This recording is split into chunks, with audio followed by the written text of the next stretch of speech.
President Biden could end this crisis and prevent a war with Russia by doing something very simple, guaranteeing that Ukraine will not become a member of NATO. Because if Ukraine became a member of NATO, that would put U.S. and NATO troops directly on the doorstep of Russia, which, as Putin has laid out, would undermine their national security interests.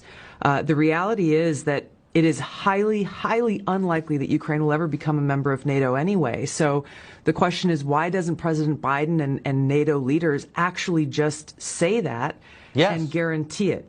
Which begs the question of why are we in this position then? If the answer to this and preventing this war from happening is very clear as day, and really it just points to one conclusion that I can see, which is they actually want Russia to invade Ukraine. Why would they? Because number one, it gives the Biden administration a clear excuse to go and levy draconian sanctions, which are a modern day siege against Russia and the Russian people. And number two, it cements this Cold War in place. The military-industrial complex is the one that benefits from this.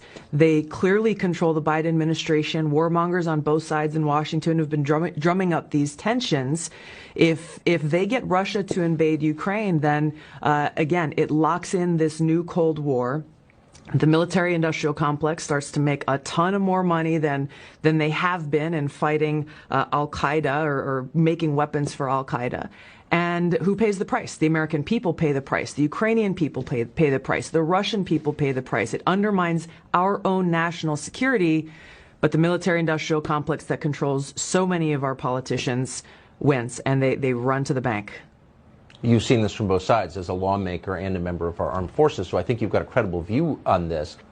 I've looked at this carefully, Tucker, and I have yet to find any benefit that a political leader has used or could use to justify this to the American people. All you hear is like, well, we have to defend democracy. We have to defend this democratic country of Ukraine. But as you know very well, this current president, shuts down, arrests political opposition, throws them in jail, shuts down TV stations that are critical to him.